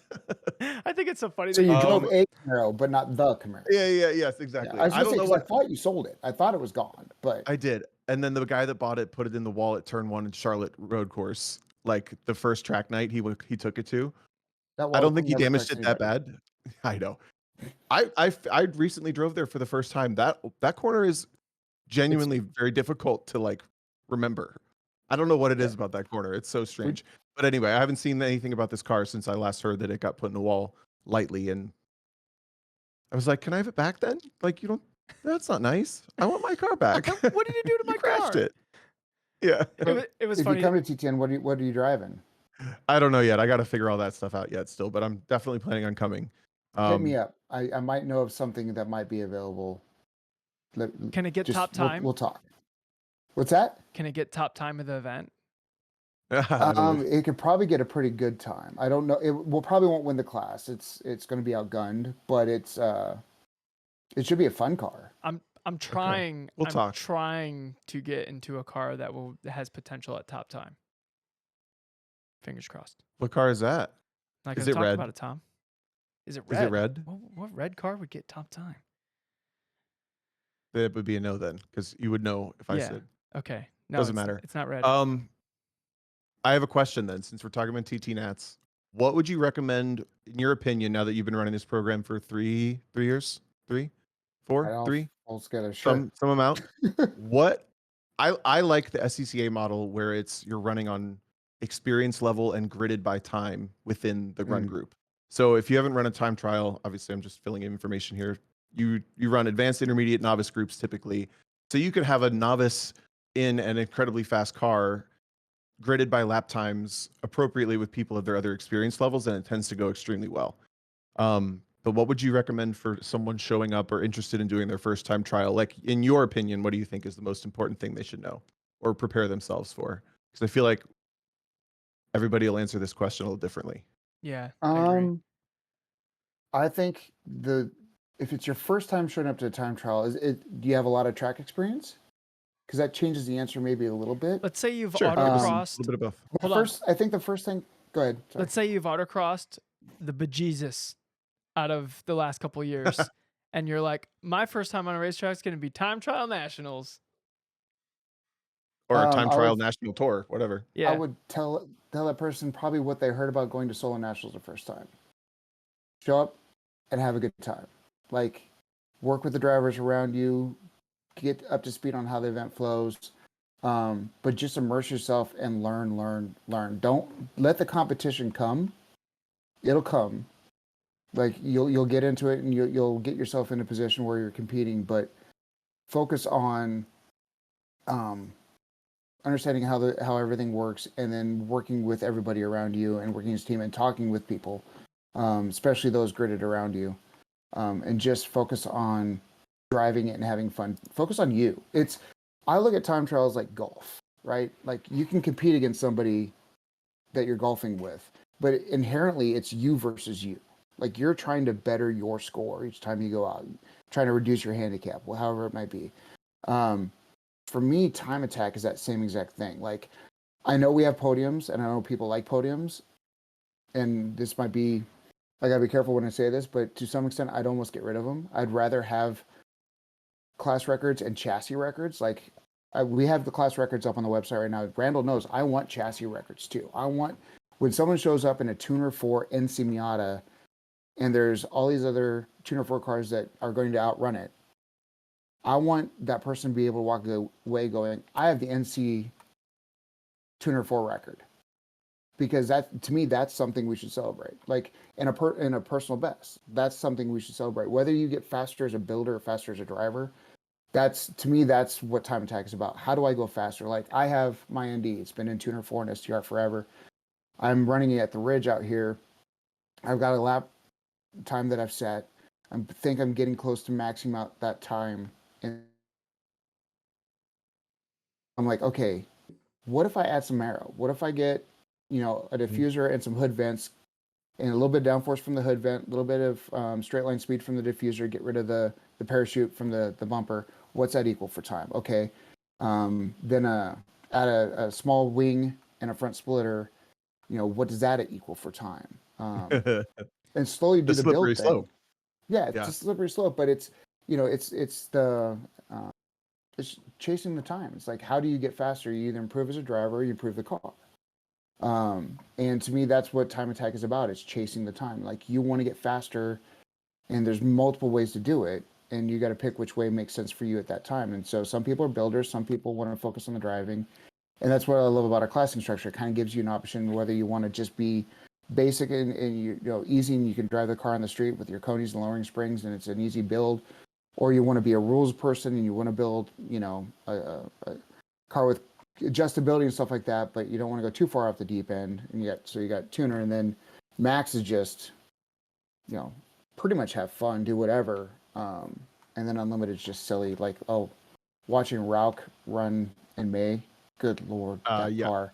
When people hear that car still has no power steering, ABS, or power. I don't think it has power brakes either. No It does traction not. control And either. No traction I've control. told him no. And are you sure it has no traction control? I think it has I traction don't control. think he does. Maybe that'd I be don't know weird if to for add sure that one before way or the ABS other. to me. I agree, because I've talked to Jimmy quite a bit, and I'm like, dude, you need ABS. You need ABS. Guys, we're talking about like an unlimited time attack EK Civic with like the rowdiest everything ever, but it doesn't have ABS yet. And I'm like, dude, get ABS. You're gonna make Or up power so much steering. lap time. That's one of the crazy He's like, things. yeah, yeah. In CSP, when we were back and running CSP, Armiata didn't have power steering, and that's when cars started putting power steering in the CSP cars, and we didn't think we need. I didn't think I needed. I could steer the car. That's not a big deal. And then I drove. Bill Schenker used to compete. I drove his car before they tore it down to build a DB car that's still being built. And he had power steering on his car, and I was like, whoa. The thing that blew my mind was it's not the muscle strength. I had the muscle strength to drive the car without power steering. That wasn't a problem. It was how much using that strength pulled away from my mental ability to concentrate. Like having the power steering allowed me to focus just that little bit extra that I couldn't when I didn't have power steering. And that blew my mind. I was like, holy cow, that's a whole nother world of just thought process of like, why do you drivers get in shape? You know, because it frees up mental ability to focus on the driving and what they're doing because they're not taxed as hard when they're driving. Their heart rates are lower, that kind of thing. So, but wow, we went down a really weird rabbit hole there. No, I really like what you. There are a couple things I really like what you said. The part about talking to people in grid as a newer driver. I think that's a mistake that the most experienced drivers make, is they don't talk to the other people around them in grid just to get a game plan. But like when you're newer, you should also like meet the person next to you and put a face to that car and all that, whatever. And I really like that you also said the whole, like, we basically came to the same conclusion that you just said during one lap, much to Brock's chagrin. We called one lap like mini golf, because it's like you have this whole week and you can only maximize your whole event. You're not competing against anybody else really. Like no one else is whacking your ball. You're just doing your own game. And then there might be like a windmill and on hole 4, and you know, it's like you're golfing, and at the end you compare the scores. That is time trial. That's autocross. That's Pikes Peak. That's all that stuff. Like I think it's healthy to almost not think of those things as competitive against other people. In my brain anyway. And I think we've talked about that before too. That's the thing is like, even when I talk to people at autocross, I'm like, focus on you and the competition is going to come. The speed will come. Like you've coached before. And I told people like, if you focus on the inputs, you focus on what you're doing behind the wheel, the speed's going to come, but you can't just, it's the biggest thing. Like, I think we all fell into the trap when we were, starting out with autocross. Man, I got to get a second faster. Okay. I got to go get a second. No game plan. Just got to go faster. I got to go faster. Gotta get Yeah. a second. And now it's you get done with a run. And it's like you don't think about the time to extent. I mean, you go, okay, this was this much tenths, this many tenths, this was this many tenths, but it's more of a, okay, I lost time by making this mistake and this mistake and this mistake. I see people even with experience, they like fall into like a bad habit or like a bad headspace where they're like, okay, yeah, I'm gonna go out and I'm gonna do a 72 next run, and it's like, how about just a well executed run? That sounds cool. Yeah. Why don't we just do that? And why limit yourself? You might even do a 71. 71. Yeah, exactly. I see that too often. And sometimes I'll like catch myself doing that. Be like, okay, I'm going to go out there and I'm going to put together a run and it's going to be a 72. And I'm like, the time is literally irrelevant. I shouldn't be thinking about the time. I should just be thinking about the execution in each portion of the course and where it matters. And like, okay, yeah, I want to improve. Like, what are the things that I have to do better to improve? Something about the new person going and talking to people at like the time trial thing, that can be really intimidating for a new person. Yes. So if you see a new person, go up and talk to them, break the ice, let them know that all these people around them aren't super serious killers that are unapproachable, because then that will help them have a better event. And chances are, if they're having a better event, they can't completely screw it up for you. So it's in your best interest. Part of the reason I love our impounds that we do with the coaches to. My goal as a coach when I was doing those impounds was to, get the group to work together, but also take the lid off, remove the pressure, right? Make sure that as I would tell people, I'm like, listen, it's not the jerk in the red Corvette. The jerk in the red Corvette's actually Bob, and Bob's a good dude. Yeah. Bob's actually a legit nice guy. Bob just screwed up. Bob didn't mean to screw up my time. He made a mistake himself. So I'm going to go talk to Bob, find out what happened, and we're going to work together and we're going to make a plan so that we can both have a better run next time. So you humanize the person behind the wheel, because when you're driving, whether you're rush hour traffic or you're on track, it's so easy to go the jerk in the Audi, versus. I was gonna say Bob's pretty cool, but Jake in the Audi, screw that dude. Why is the guy in the Audi the go-to bad guy? Well, because they're the new BMW drivers. Yeah, you know what? Yep. I think you're right. Yep. That's funny. But no, it's Yeah, we're not killers all the time, but we are some of the time. But generally Wait, I when the just realized helmet's that's the on. perfect segue into John. Do you want to tell the story of you meeting me? Because this is really funny to me. Wait, did Tom kill Yeah. So when somebody? we're talking about meeting feel- people and stuff. And what's funny Don't hold back. is Don't hold back. Go for it. no. What's funny is I want to preface this as someone who, believe it or not, most people probably find this. I was actually very shy at one point in my life as well. Like I was, wouldn't talk to people, very kind of introverted around people, and whatnot. So I'm miffed at myself. Yeah, I use the word miffed because it's fun. I'm miffed that I didn't recognize this as the situation. But so first time I met Tom, I was running an STS. I was running Andy Clark's CRX Bubba. Where I think it was probably Spring Nationals.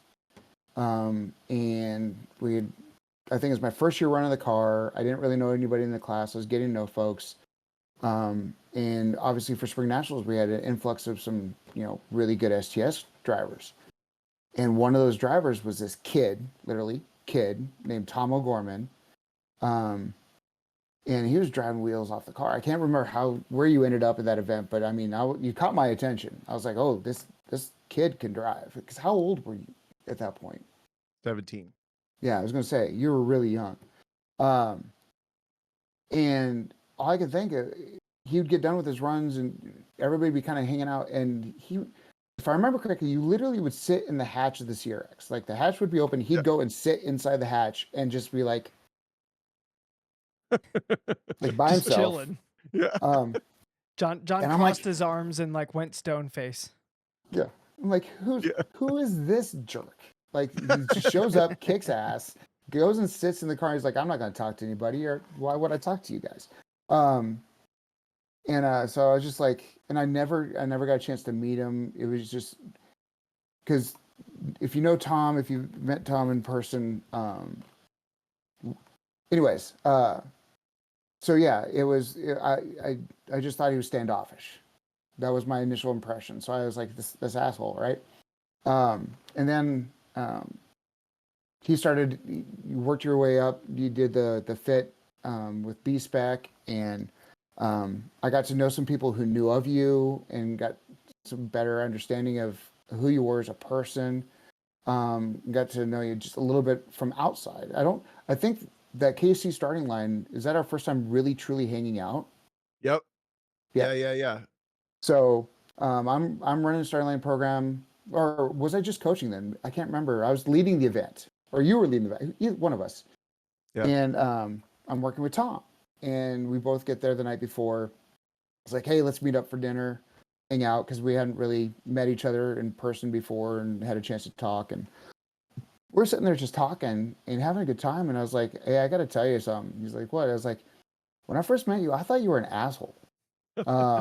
I just thought you were standoffish. And then I told him, I was like, people told me that, no, he's just really shy. And I was like, oh, and then it all started clicking. And then I told him, I was like, I watched him do the whole like crowdfunding type thing for B-Spec and putting all the names on the hood. And then he started doing the reels for Facebook and doing all the videos, and in my opinion, doing things that are extremely extroverted and extremely out there and kind of vulnerable, and really pressing forward to like market himself. And I told him, I was like, after seeing who you were, misjudging you, but then being told like how shy you were and introverted, and seeing and understanding and seeing that, then I was like, I want to commend you and give you some huge props on what I'm seeing now, because I see how outside of your comfort zone that is. I was like, I had to give him some huge praise, because I could tell that was not a normal happy place for you to be that extroverted and that out there at that time. And look at you now. You're on a Look at me podcast now. and you're super extroverted, right? Yeah. I just did the math. I've almost known you half my life based on that timeline. That's wild. That is Um, wild. but and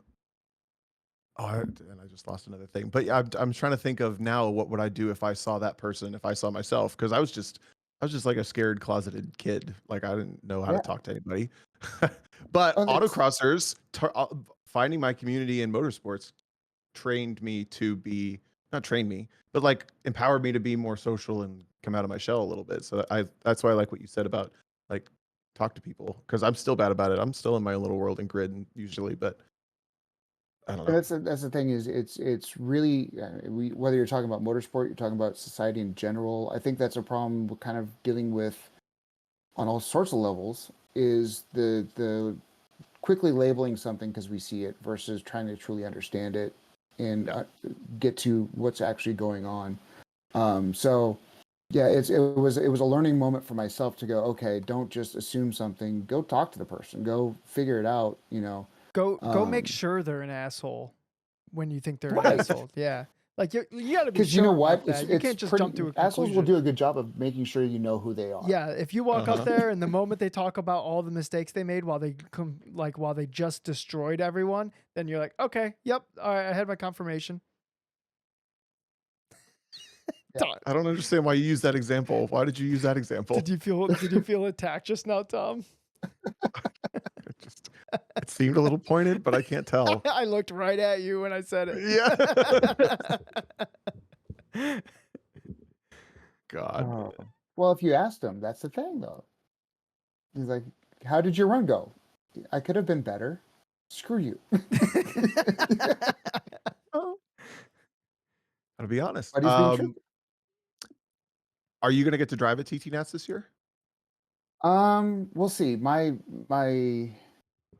so when I first took over the tour, I backed away from driving trying to drive because I needed to learn to manage events. I hadn't managed an event on that level.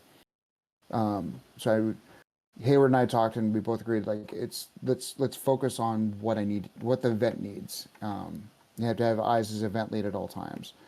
And as I've gotten more accustomed to leading the event, that kind of thing, I've allowed myself to drive here and there. Like Taylor twisted my arm in Vegas. He's like, dude, this is a fun track. You got to drive it. And you can ask him. It took him 2 days of twisting my arm to actually go up, because I'm so worried that the moment I get on track, something's going to go off the rails. And my concern as an event lead is that people are having the best experience they possibly can. And it's right now my biggest, as I took over the program, it's been focused on how can I make the on track experience as good as I possibly can. How can I make sure that we optimize the option or the opportunities for everybody. And then it's figuring out what to do after the track goes cold to make the experience better on that side too. But to answer your question, I would love to. There's the reason I know of a potential of a car existing is part of that is I drove at NCM this year for the first time since 19. Okay. So 19 was the last time I'd driven NCM, and then hopped in Patrick Harvey's car for a couple of sessions, his NC and Max 4, and had a blast. And it was my first time driving a car with Aero, and going through 5 is a whole different experience with Aero versus it was with my car, which was all asses and elbows, keeping the rear end from underneath me, where that car was just turn, go through the corner, you're set, no worries. But at the same time, going through 10, which is the tight corner right before deception, I would have to pedal a little bit to keep the rear end from stepping out too much. So it was loose enough in the slow stuff that you could rotate it, but then locked it on the fast stuff. I'm like, that's exactly what I want. I want that out of my car. To be able to dial that in is awesome. So yeah, if the opportunity presents itself, I'd like to get some laps. But the first thing is making sure that the event's going very, very well. Talk to the boss for you. Put in a good word. He's literally the boss. Pretty sure he's looking to drive. Yeah. Oh, I mean, he just said he was. You're saying the boss. Oh yeah, I Yeah, meant Hayward. you. I meant you. Yeah. Oh, Hayward. Oh. Okay, I can talk to him too. Yeah. Yeah. I'm sure he'd be cool with it. But so yeah, but I'm excited with what the changes we've made for TTN this year. We've made some format and some scheduling changes from things we've learned over the last couple of years, and then also listening to participants talk about how the event flows and that kind of thing. So what are the changes? The way it's historically been is Thursday's been kind of just practice all day, and then Friday you have 3 sessions to get your best time. Saturday was 2 track sprints, and then Sunday's 2 sessions to get your best time, right? Yep. So learning from various rain events, I thought about how can we do this better in case of bad weather, that kind of thing. So what we've done is Thursday, the very first session's practice. A 20-minute practice session, kind of gets you in a grid spot to get you kind of in a zone. But then we're going to take the 2 sessions on Thursday and then the 3 on Friday, and we're going to take your fastest lap from those 5 sessions. So if it rains on Thursday or it rains on Friday, or you struggle to get in a good lap, the whole idea is you get 5 sessions to get your fastest lap, so you get your best foot put forward to start the competition.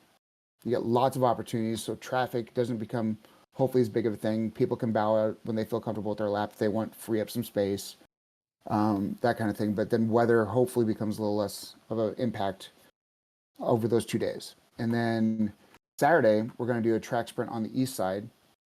But on the west side, we're going to do 2 3-lap flying sessions of the west course.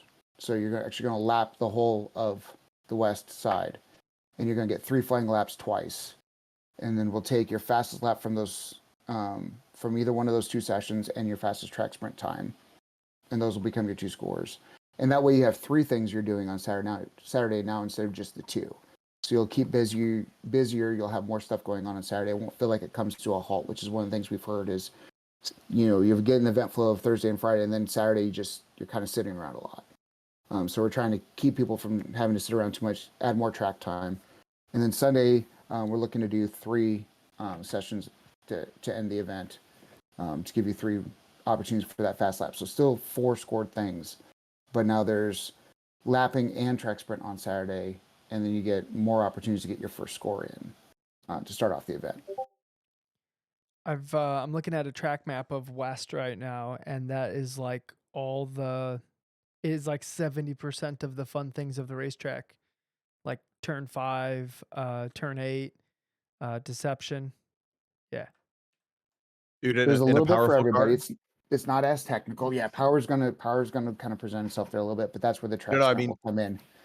In a power car, when you come up over 13 into the braking zone for the loop back onto the front straight for the West course, it can get pretty rowdy. Like slow cars, it's not that crazy, but you come over 13 and you're tracking all the way to the right, and you have to set up all the way to the left to open the corner up, and you come over with the back end a little out, you get on the brakes, it's cool. Okay, so then I also like that people get an overnight, because I remember the first years, if you had a mechanical on the first day, you were kind of just done. then you're out for because it's cumulative.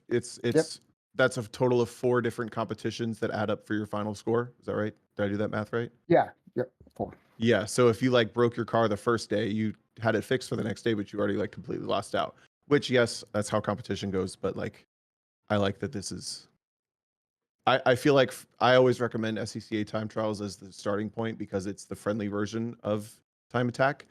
Not literally any other way, but financially, you can run an actually affordable car relative to Grid Life and GTA. It's professional level budgets to compete in any class almost.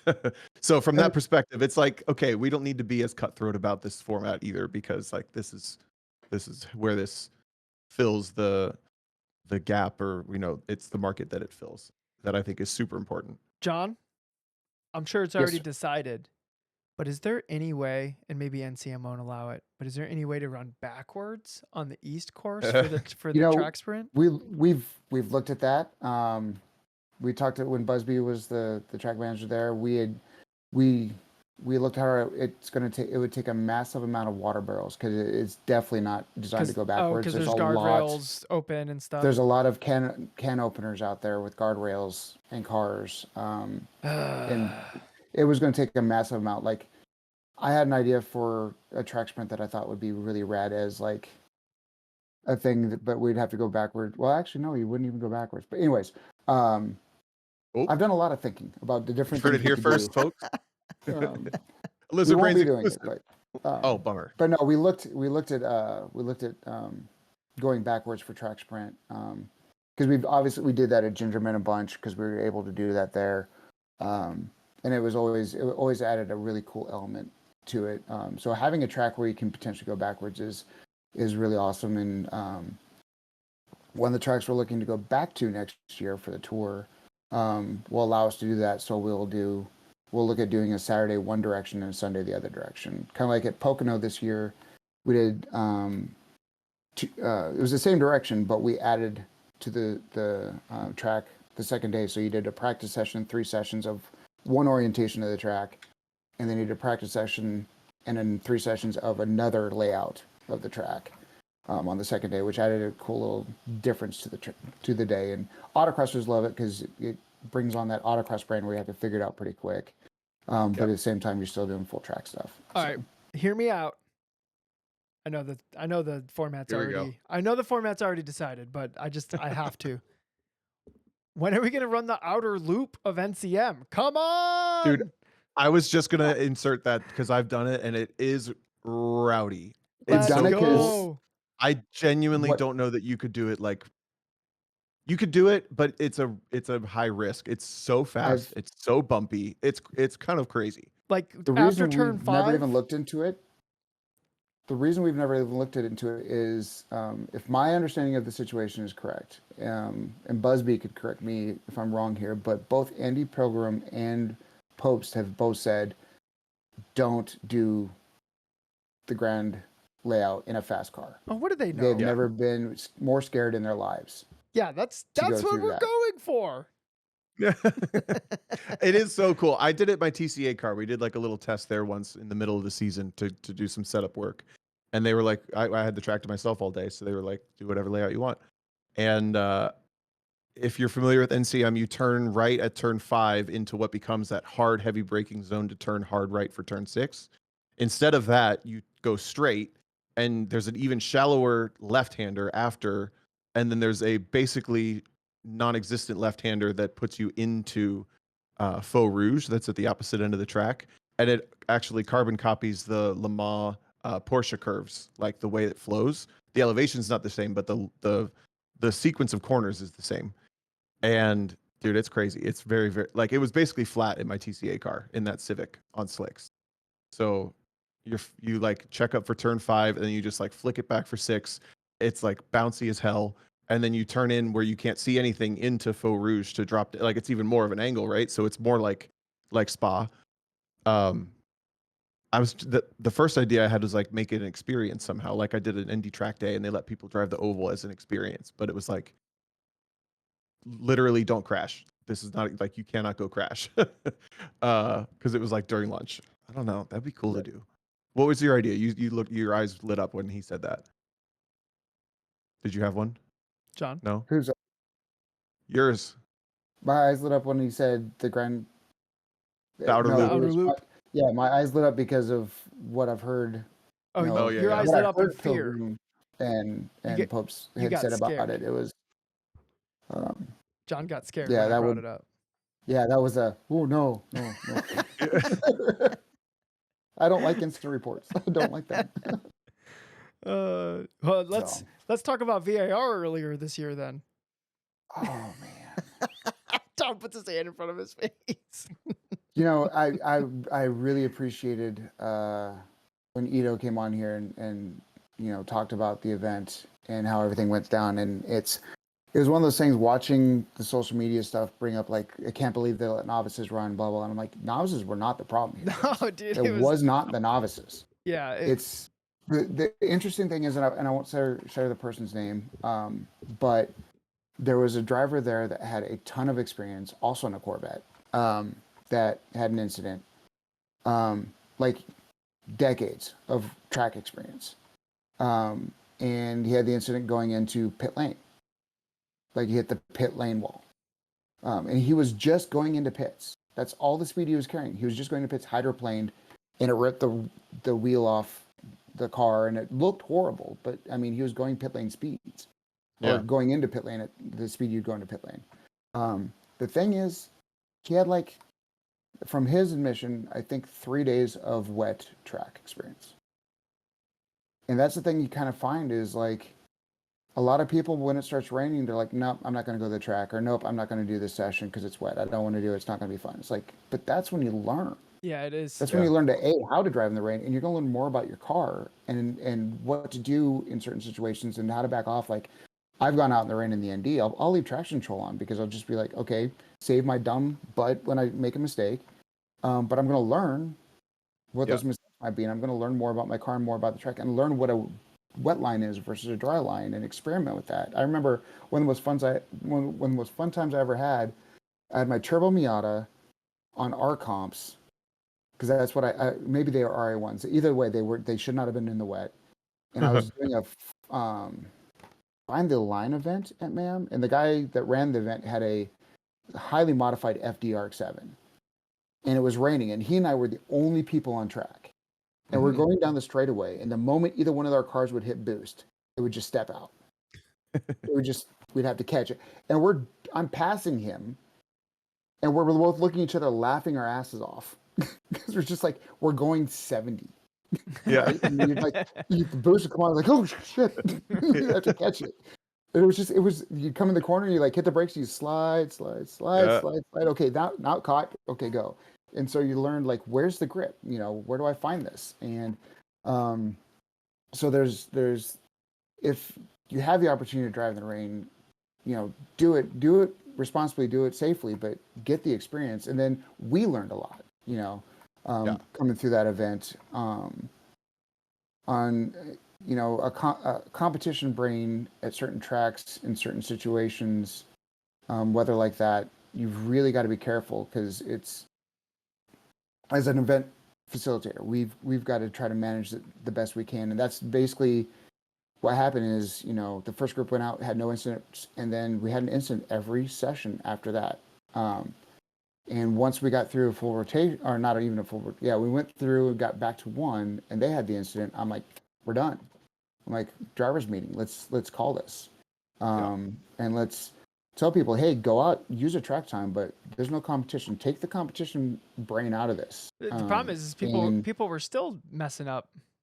It's just, it got much better. It got better. Got so much better. Yeah. But I think that's a testament to like the quote unquote competition brain, where people are feeling like they have to make something out of a situation that they don't have enough information on, and that's typically the situation where people make mistakes that cost a lot of money or put them or other people in danger, is where they're feel like, and it's rarely the case, where they have to make assumptions about how it's going to be so they can be competitive. Look, you guys got to avoid that mental trap. Like, if you're in that mental trap where like you feel like you have to make assumptions of how things are going to be and you don't actually know, then you're putting yourself in a bad position. Tom, you were going to talk about something about the rain. I saw your fingers crossed at one point.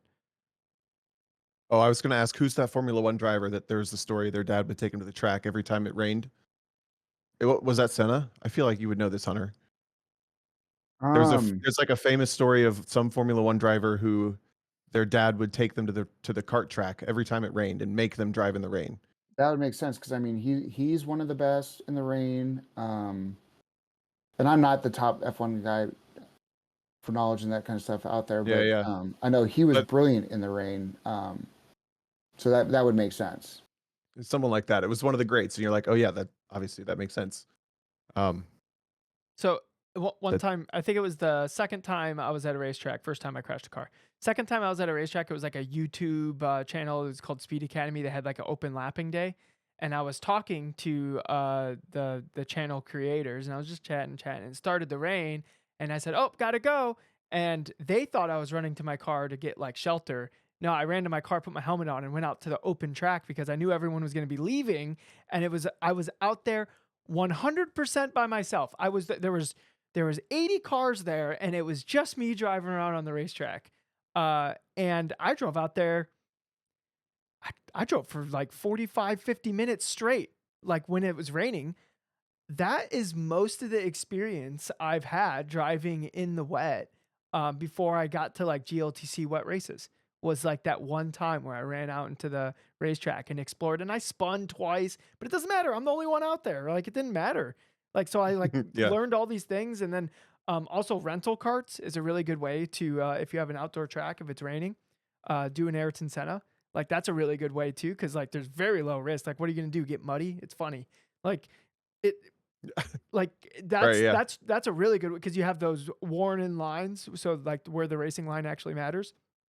Um, and then I'll see people at autocross where they'll stay home if it's raining. It's not exactly the same as a racetrack because you won't have like polished areas, kinda. And I say exactly because every lot has like the area that's slick when it's wet or whatever, right? Like every lot has that spot. So Yeah. like you're still getting Back that where there's a lot of experience. elk. Yeah. What? Like Not a deer? what? Elk poop. Is that a okay? This is a Northwest thing. Is that a Washington thing? Yeah, well, in Kansas City, like there's one of the autocross sites. Oh. There's a pond, so there'd be a lot of goose poop in one section of the track. So if it got wet, it'd just be even more slick That's actually funny than that it just was being poop. wet. The Yeah. slick spot at Steel Cities is that's where the drifters slide, so it's really polished. So Yep. that's like the slick spot. So, but like if you know the site, then you know where the slick spot is when it's wet. It's kind of like a little bit of a cheat code. But uh, I'll see people cancel when they see it's going to rain at an autocross event. You guys are robbing yourselves because at some point in your motorsports journey, and you don't know where it's going to go, that experience, that comfortability, that knowledge of what the car is going to do differently when the pavement is wet underneath you and how you can explore the limits, that's going to come in handy. And you're not going to feel like you're in this it's a bad mental space, but you're way less likely to feel like I need to make assumptions of how this is going to be so I'm able to be competitive, because that's when people make mistakes. So don't rob That's yourself of these rain sessions. Don't do it. We don't get a lot of them. especially in autocross because I mean, what it always rains at some point in Seoul Nationals, doesn't it? Seems like. I think it's a Yeah. rule. So Rule. at some point you're going to have to compete in the rain. It's a thing. Sometimes it's a monsoon. and Like it's 2018 was just a monsoon. It didn't even. I think you were in C Street that year, John. Yeah, there's pictures of Yeah. our cars. You can't even see our cars. It's just water. You going to I'm find pretty it, sure Tom? on one of those pictures because there was I was on BFGs and there's this one section where it's just like I just knew, okay, you send it as hard as you can through that. You're going to hydroplane for about 20 feet and you're going to catch grip right before the corner. And so you just sent it. And this huge splashes and you couldn't see anything for a second. And then it's like, okay, and you're out. I remember working in the trailer, and I was looking straight down the finishing slalom, and cones kept getting called in because the wake of water kept pushing them out of boxes. And these Yeah. corner workers that if they weren't Olympic athletes beforehand, they were definitely after. It was every car that came by, they were doing wind sprints for like an hour and a half, like back and forth. I just felt so bad for those people. Through the puddles. Ugh. Yeah, they were soaked. Oh, dude, that was such a nasty solo nationals. Driving in the rain, working in the rain sucks. But driving in the rain is a learning experience. Kind of like I think learning to drive on gravel was huge for me as a driver. Like just learning to like feel the car slide and just understand that there's a level of control you need to have, but there's a level of give you need to give the car to actually have it doing what you want it to do. Is I think learning like you mentioned with the tires. You know, go out in some really bad tires. You know, low grip tires. You're going to learn a lot faster and a lot better than going straight to sticky tires and that kind of thing. But Yep. standard stuff. I don't know. I don't subscribe to that. I think you should be on the most competitive tires right away so you know exactly where you stand. That is a weird thought process. Yeah. I I'll tell you. I So disagree with that. yeah, Well, we've had that when I ran my conversation with the Miata, Dunning-Kruger kid that was in that like Golf R, and he was like, "Oh, I need sticky tires," and it's like, okay, you can, but don't think that you're all of a sudden going to gain 6 seconds. But True. Yeah. But I guarantee you when that guy, because he definitely didn't listen to me, when he bought those sticky tires and then went, instead of 6 seconds slower, he went 5 seconds slower, at least he probably started his descent off the top of Mount Stupid on the Dunning-Kruger curve. And then he either rage quits or starts his slope of enlightenment. I think the sooner you do that, the better, because you're going to waste less time. You're going to find out if you're good for the sport or not. I guess it makes sense. It's so I think when I first started autocrossing, when I really got into it, um, I was my car was CSP light. It had Takiko and ground control or something like that. I can't remember.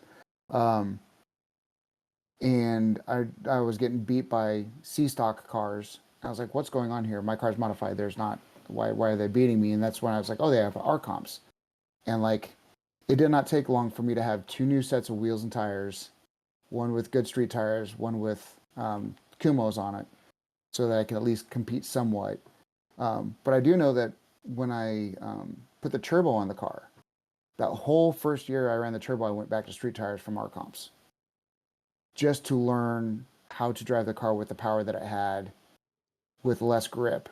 And that way, when I put the R comps on it, I was that much faster because I learned that throttle modulation and that and understanding of how to use the power versus I have power and just use it all the time.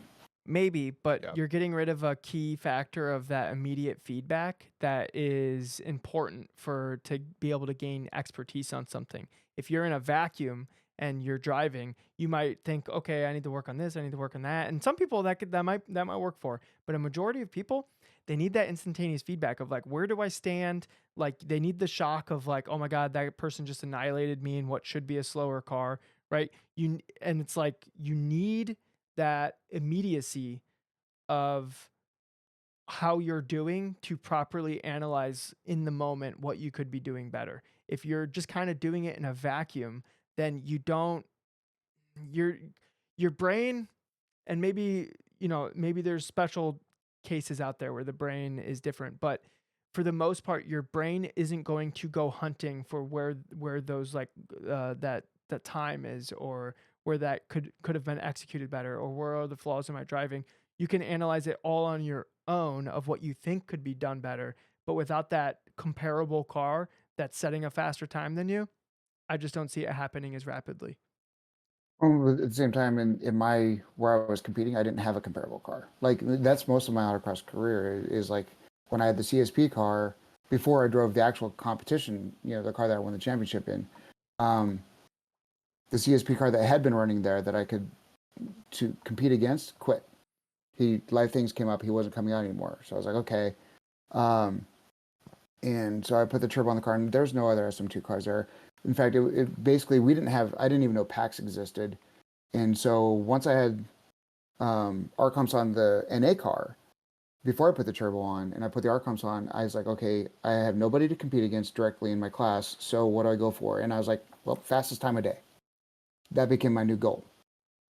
And so I just kept working as a driver to become that until I ended up running fastest time of day because they're tiny lots and it worked out.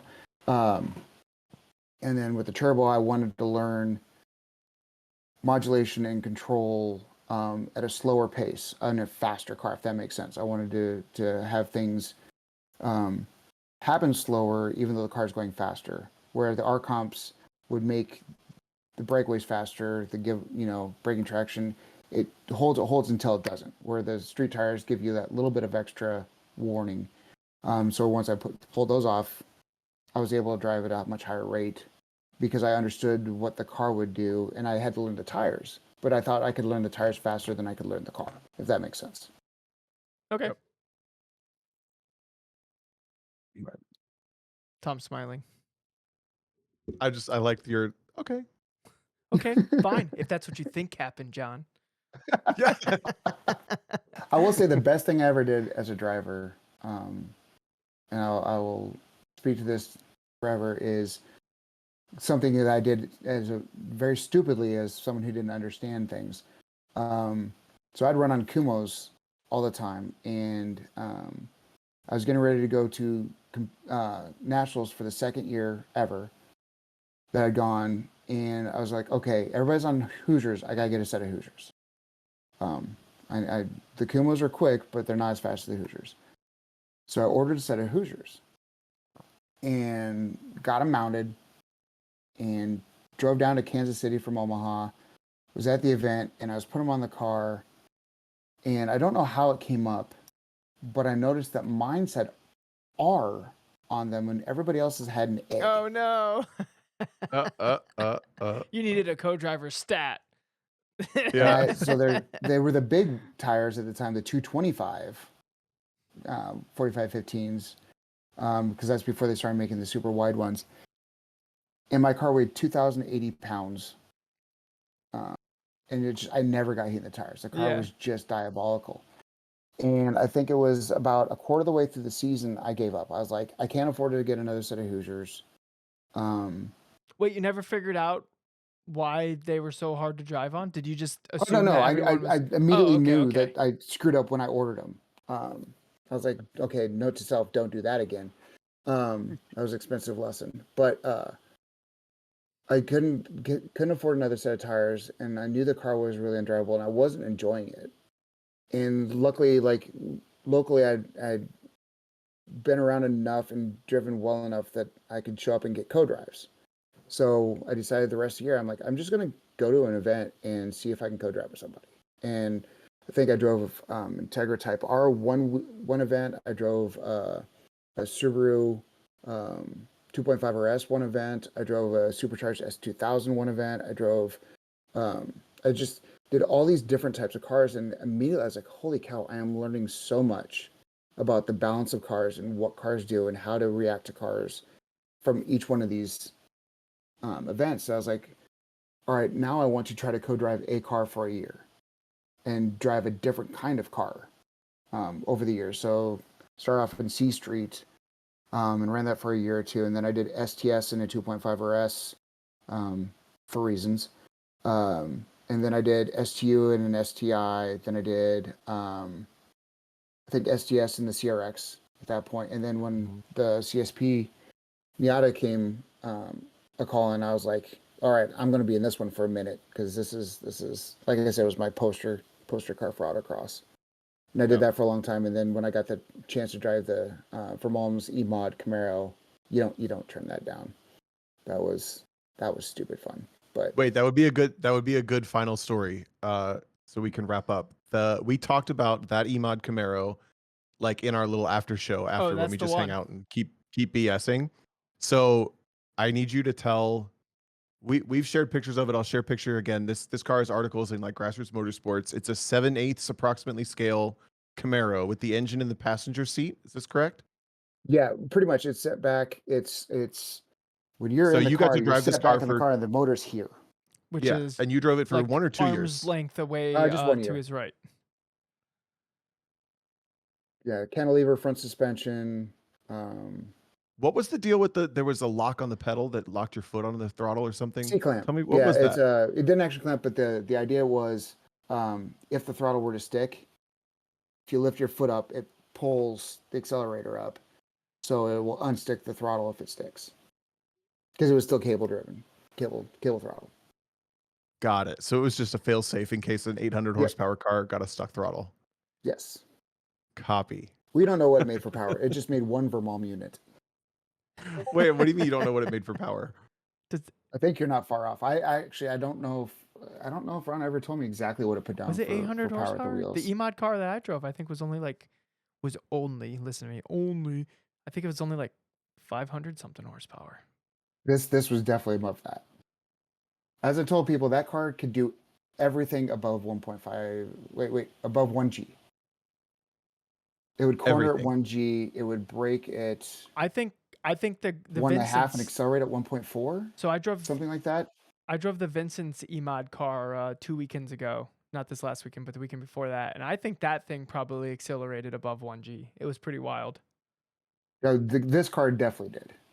It had race logic traction control in it. And just, I remember one of the first times I drove it, I came around a corner that was it was an increasing radius corner. And I was able to just get on the throttle. And I was like, are the front tires off the ground? I'm like, it was accelerating so hard. I swear I was pulling a wheelie. It was just insane. The other thing that was interesting about this car is Ron Vermont always runs with earplugs because he works, does the tire machine stuff. He has his car, had a little bit of hearing loss, that kind of thing. And I'm like, that makes sense. He's like, do you want earplugs? I'm like, no, I'm fine. And I drive it, and it was amazing. It was loud. It was fun. He's like, try a run with earplugs in. Yeah. And I immediately went over half a second faster. Because it was like... Because you could hear yourself think? Well, I think a part of it is there's so much noise that you think you're doing all this stuff. You're driving so hard, and then you mute it, and you're like, oh, there's more. You can do more. Totally. I want to try it in even like an SSC car. I'm curious. I'm like, does it make any difference? Like, the Falcons don't talk that much, but I know it does on track. Driving hard enough. What's that? Yeah. It'd be interesting if you tried it in like a genuinely quiet car, but I know for road course it works massively. It does. You hear. I've gotten away from. Well, I wear radio earbuds, so I guess I still wear earplugs, but I don't wear plugs anymore. But it was when I was racing like the loud non-turbo Hondas. Holy shit, it was so much better. Definitely. That makes total sense. But this car was just it was rad. It was when I was offered that opportunity, I had to take that for a drive and run that for a year.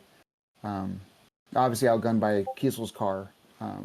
Two different approaches in two different size and two different weights, and even though they're in the same class, but man, Ron built an amazing. He built that in his garage. Like that's him. And I didn't know that he built it completely by himself, but that's impressive. Yeah. Like I said, it did everything. It could do anything and everything above 1G. It did 1.5 Gs accelerating and braking. Can't remember which one was more. One was slightly more than the other. But yeah, that thing was amazing to drive. And slightly different than a CSP car.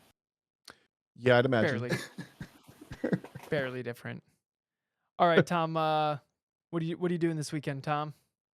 I'm going to the Peru National Tour, and I'm autocrossing a bitchin' Camaro. Is it the bitchin' Camaro? No. I don't know where that car is. I'm driving Dave Montgomery's Camaro. Guys, if you know where the bitchin' Camaro is, please let Tom know. I think it would help him a lot. Please do.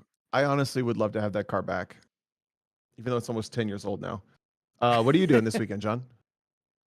Going back to Packwood, where the Northwest region has what they call core worker practice. So if you've been an official at one of the events or you've done something to help out with running events, you get to do a test and tune on Saturday, and then they have the normal event on Sunday. And since I designed the courses for the national tour and some other stuff, we'll be out there, and we're going to take both the SSC car and the ND.